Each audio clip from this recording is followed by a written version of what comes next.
It's been a whole year since Nintendo Music dropped as a surprise release from Nintendo. Available on mobile devices for Nintendo Switch Online subscribers, this app gave Nintendo fans the means to listen to a variety of different game soundtracks directly from the company themselves. Though it was initially met with mixed reactions, how does the app fare a year later? Would I say it's a good music player app? Or has it been mediocre from the start? Let's take a look at Nintendo Music 1 year later, comparing how the app first launched to what it offers now, and looking ahead to its future. While you watch this review, keep an eye on the Starbit counter down in the corner, because it'll tie into the final review score.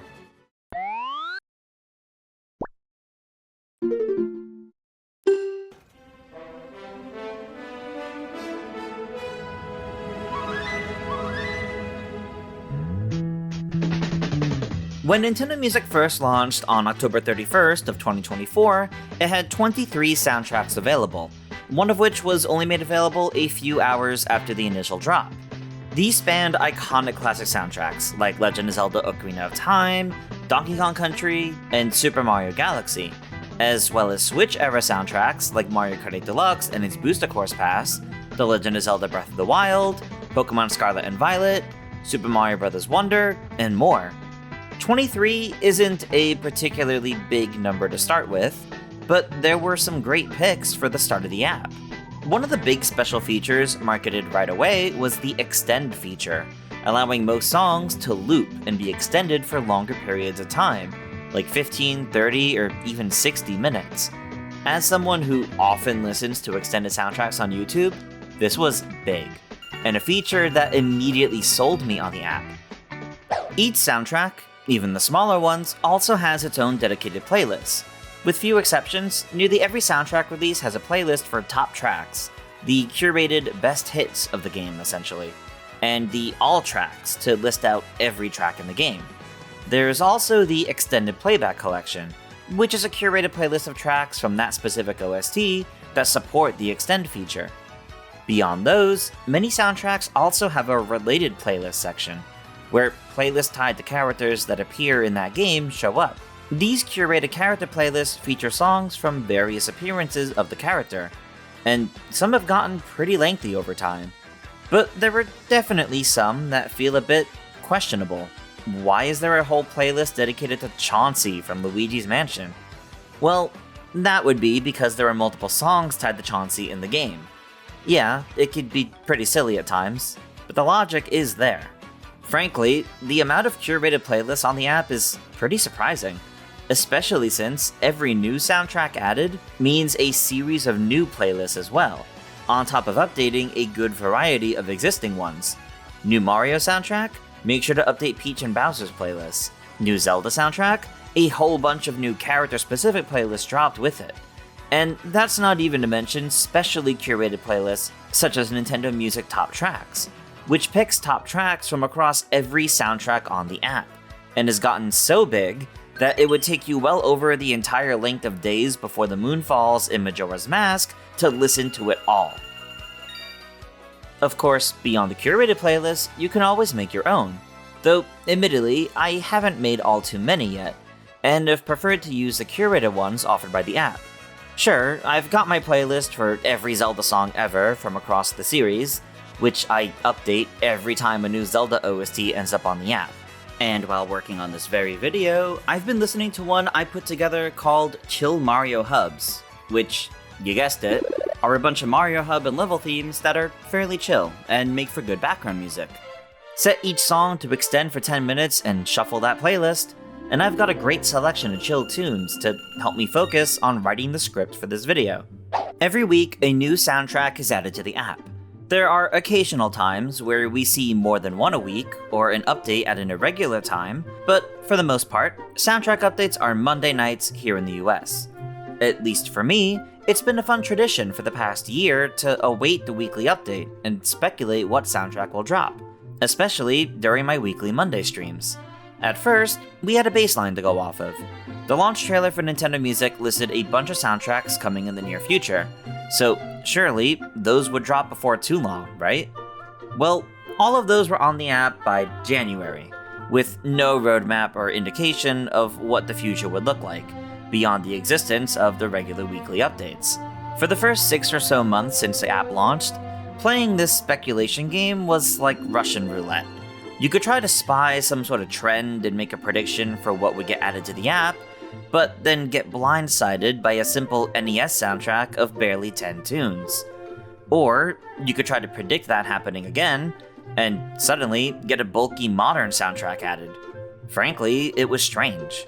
Should a 10-song soundtrack from the NES era get the same release fanfare as a Switch-era game with over 100 plus songs? Is it fair to treat those the same for weekly updates? Pokemon Legends Arceus was added to celebrate the 3-year anniversary of the title, but no other soundtrack since then has been added for similar reasons. Despite playing the guessing game every week, the weekly drip-fed updates were disappointing after 6 months. Sure, there was the occasional diamond in the rough, but going several weeks in a row with a measly, very retro soundtrack edition, and only getting bigger, more exciting drops maybe once a month, was a bit demoralizing. How long was it going to be between exciting updates? Around May of this year, so about 6 months after the app launched, something seemed to change behind the scenes with Nintendo Music. Suddenly, bigger soundtracks seemed to be appearing more than once a month. Mario Kart 7, Pokemon Sword and Shield, the original Kid Icarus, and the original Splatoon. 3 out of 4 of those are pretty modern titles, with decently sized soundtracks as well. Suddenly, we weren't waiting for our one big soundtrack in a sea of small retros. We had a retro as a cute little break from big banger releases. Then, June kicked off with The Legend of Zelda Tears of the Kingdom, a massive edition, just days ahead of the release of its Switch 2 edition. In July, someone at Nintendo must have crashed out with the drip feeding of NES titles, because 26 NES titles were added in one big drop all at once. While it didn't exactly stop us from getting more down the line, an update like this was absolutely okay, and it seemed to show Nintendo might be listening, that they understand the fanfare around these weekly soundtrack updates. And that became more clear when they began to work Nintendo Music into their marketing for games. At the end of July, Mario Paint was added to the service, at the exact same time as the title launching on the SNES Classics app on the Switch. We still have yet to see an instance quite like this happen again. But the precedent is there, and they easily could do so once again. Dual releases are a great way to hype up new editions, or even upcoming releases. We sort of had something like this with Kirby and the Forgotten Land, which started with a weirdly small partial release back in March, then saw the rest of the soundtrack posted the week of the Switch 2 edition release. This was definitely a strange case, and a weird way to market Kirby's update. We saw this kind of marketing again in September, albeit handled in a far better way, with the Super Mario Galaxy 2 soundtrack being added just after the start of Mario's 40th anniversary, as a way to hype up the collection releasing just a few weeks later. But the biggest sign of this direction was the introduction of special releases, a different kind of soundtrack release. Samples of a soundtrack released to celebrate new and upcoming releases. There were 2 for Kirby Air Riders, released after each dedicated direct for the game. There's also 1 for Donkey Kong Bonanza, releasing a few select beloved songs from the game, as well as a new song, released to celebrate the launch of the DLC for the game.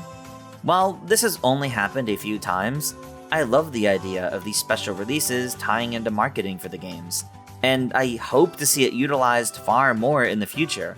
It's a huge shame that it wasn't used for Mario Kart World, as it would have massively benefited from this treatment, but maybe we'll see that happen whenever we eventually get DLC for that game, but that's a whole different conversation topic.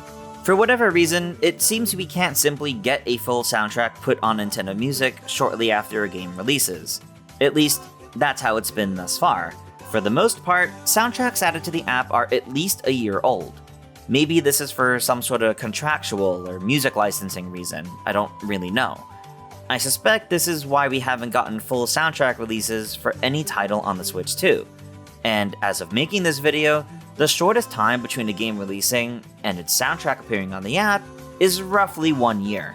And that's Super Mario Bros. Wonder. If one counts the DLC for Pokemon Scarlet and Violet, the soundtrack to which was on the app from the launch, then it's more like 10 months. But this is rare. Only over the past month have we gotten soundtracks from games released in 2024. ToonTris Peach Showtime on September 29th was a nice surprise. But a week later, on October 6th, we finally got my top pick I've been wanting ever since the app launched. What is the Nintendo Music Update? Paper Mario the Thousand Year Door! We got it, guys! The Switch version! We got it! Paper Mario the Thousand Year Door is on Nintendo Music! And the GameCube version! Holy crap! Wait. All 111 tracks from the original, and 111 tracks from the original, and 275 tracks from the Switch remake. Jeez! That's a lot! The soundtrack to the remake of Paper Mario the Thousand Year Door is phenomenal, and it's one I've wanted to see on the app for a long time. But finally getting it was such a surprise. Especially since, unlike previous instances, we got both the remake and the original soundtrack added at the same time. These were huge additions, and the ones that made me want to make this video in the first place. The last 6 months or so have been very strong for Nintendo Music and its weekly updates, but it's still not perfect. We still occasionally have a weird update for the week that just leaves more people confused than anything else. Thanks, Nintendo. Love waiting a week for this.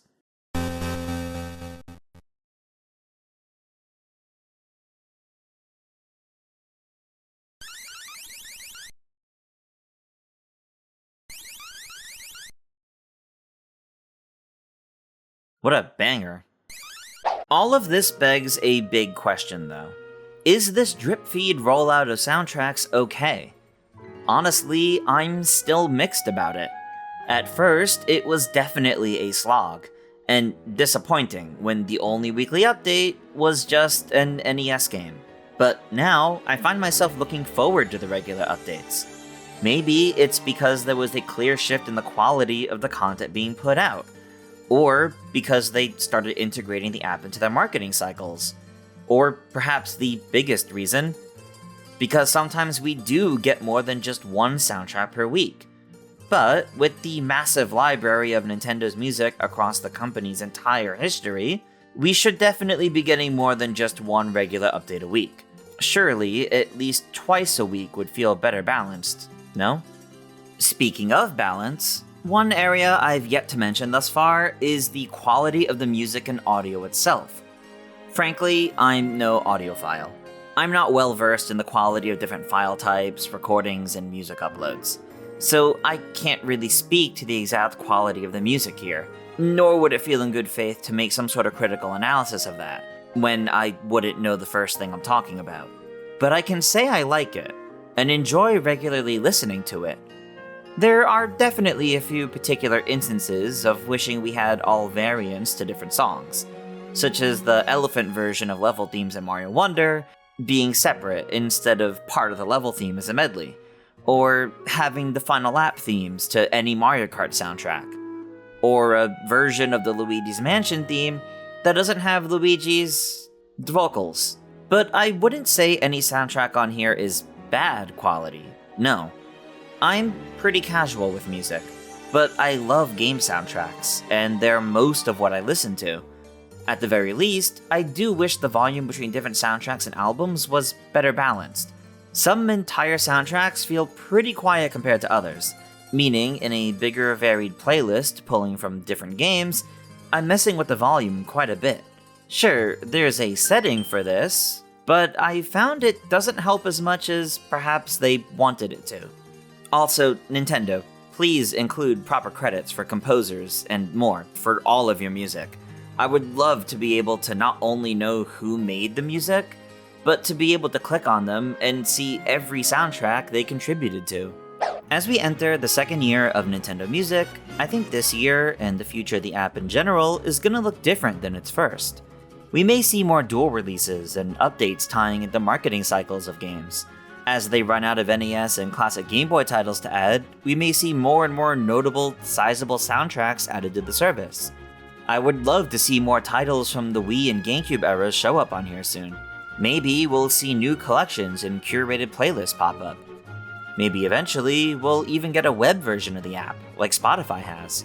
Because while it's great to listen to Nintendo's soundtracks on my phone, and I personally have a headset that can connect to both my PC and my phone at the same time, I'm sure many would love a web app to listen from. But however we're listening, it is great. After a year, I have to admit, I've been using Nintendo Music almost daily, especially in the second half of this year, as more soundtracks I enjoy have been added. While it had a limited selection to begin with, between the special extend feature and myriad of curated playlists, it's always been a music app I've enjoyed using. And with the steady, regular selection of music getting updated, even if it's something small, it's given me something to look forward to with my community every week.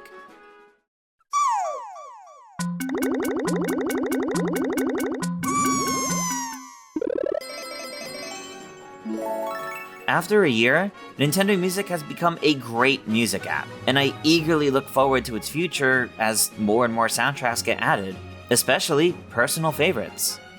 Ahoy everyone! If you watched all the way to the end, I just want to say thank you so much.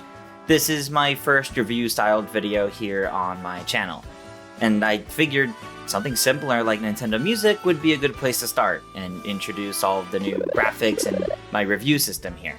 This is far from the only review that I'll have here, and as we enter the time of year when everyone's looking back at everything that came out over the year, I'll have several more full-scale review videos from games that I've played from throughout the year, so make sure to look out for those. But, even more so, if you enjoyed the video, please leave a like and subscribe to the channel if you haven't already, and let me know your thoughts down in the comments. I'd love to hear what you think of Nintendo Music and of these reviews.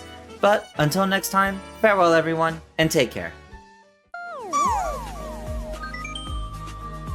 Special thanks to my channel members at the Co-Star Luma tier: Kiss My Flapjack, Game Explain, Thale Caesar, Azure Pip, Swiftjar, and Simpsons703.